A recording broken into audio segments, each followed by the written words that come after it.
Bo bad, Bo good, Bo really good, Bo great, Bo clutch, Bo historic. Well, on this night, yes, Bo historic overall. Well, about 6 or 7 weeks will tell us the entire story. Mark Rogers TV recapping Ole Miss's win over Alabama 23-17, the Rebels' first ever in school history win over a number one ranked team in defeating Alabama in Oxford. And this was a great football game to watch. Bo Wallace, pretty bad quarterback in the first half as the Rebels trailed 14-3. Then he caught fire in the third quarter and delivered in the fourth quarter. And what a catch by Senquez Golsen, intercepting the pass by Blake Sims to seal the victory in the end zone when the Tide was trying to go the length of the field in the last 2 minutes to win the game back after Wallace hit Jalen Walton with a go-ahead score at 23-17. Blake Sims brought the Tide down the field with a running of TJ Yeldon as well. But Blake Sims made a critical mistake right there, hanging the football up in the back of the end zone with plenty of downs, plenty of time left, and he hung it up not for Amari Cooper, not for a wide receiver who's used to high-pointing the football, who's used to making athletic catches. O.J. Howard's an excellent tight end, but he's a tight end. He's a big guy. He needs the ball on him. He wasn't going to make that catch, and that was just too risky of a throw. And Senquez Golsen made a remarkable interception between his teammate and Howard and getting the foot down inbounds and hanging onto the football and bringing it through the completion of the play. Let's take this one from the top because I don't really understand the Ole Miss approach to field goal kicking. So they've got Fletcher who kicks short and Wonderlic kicks long. Wonderlic seems to make the long field goals, and Fletcher misses the short field goals. After the miss in the first quarter, he's now 3 of 6 missing short field goals. So somebody's going to have to explain to me why Wonderlic doesn't kick all the time. So the miss there, Blake Sims solid again through most of this game until that final fatal pass, making few mistakes. There was a big drop by O.J. Howard early in the football game with Alabama driving. They were at the Ole Miss 40. There was a 3rd and 7 and dropped passes when the defender does not make a play on the ball. It's difficult to excuse because you only get the football so many times in a game, especially without the high up-tempo offenses on the field. The possessions are limited. The clock is running, especially if you're playing Alabama or you're playing another team in the SEC that runs the ball relatively well. And being Alabama here against an Ole Miss team that, again, doesn't run at a high tempo of rate, you only get so many possessions, and that was a wasted possession there. Howard with a big drop on 3rd and 7 at the Ole Miss 40. Chris Black got involved quite a bit for Alabama in this football game. The defense after the first drive in the first half for Alabama was tremendous. It was classic Alabama defense, textbook Alabama defense, disrupting Bo Wallace's timing.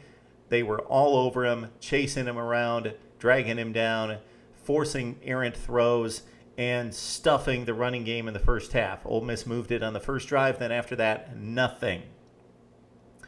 The touchdown drive by Alabama that made it 7-3 when the Tide was really stuck in neutral, well, they went to TJ Yeldon.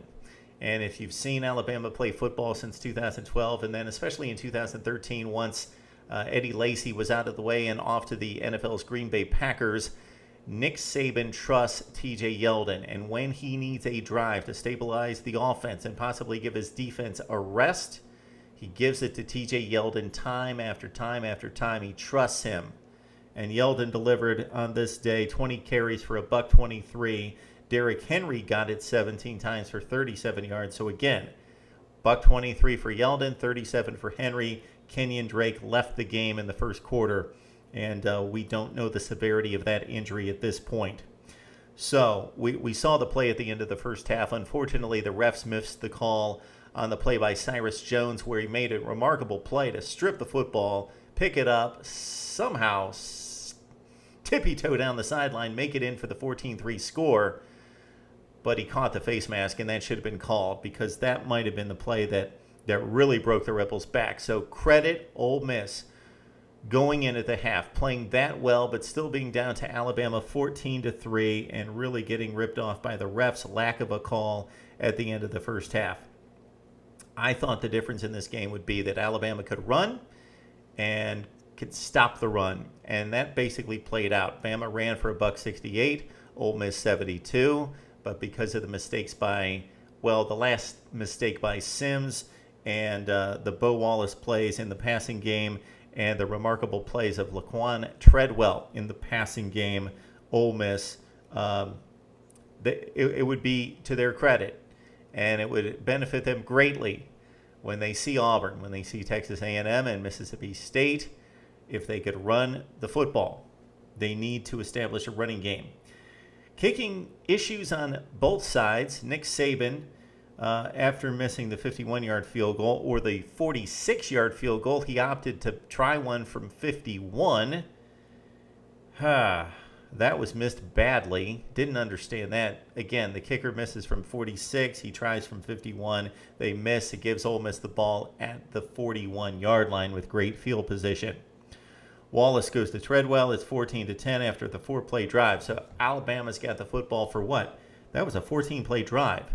Up 14-3, and this is where they could have not nailed the last nail in the coffin, but up 14-3. You go on a 14-play drive, and they had it in good shape. They made some blunders. Ole Miss, to their credit, drove Derrick Henry back into the backfield, made some plays in the backfield, and forced the field goal attempt. You could drive the football with a punter and the punt inside the 5 or 10 yard line, but they opted to go for the field goal and the 17-3 lead. Ole Miss came right back. Wallace to Treadwell to make it 14-10. Later, it was 17-10, and then Bo Wallace caught fire late in the third quarter into the fourth quarter. He was razor sharp, making passes downfield. He wasn't making easy passes. These were passes down the field. The one that I thought really hurt, and it did at the time, but Ole Miss, of course, overcame it, was the Evan Ingram drop with 8 minutes left to play, down 17-10. He was down the seam. He was wide open. Wallace delivered it right on the fingertips. Ingram dropped it, and they had to punt the football. They caught Alabama down at the 1 yard line. Great punt by the Rebels. They slam Alabama back at its own 1. On a 3rd and 9, Saban stays conservative.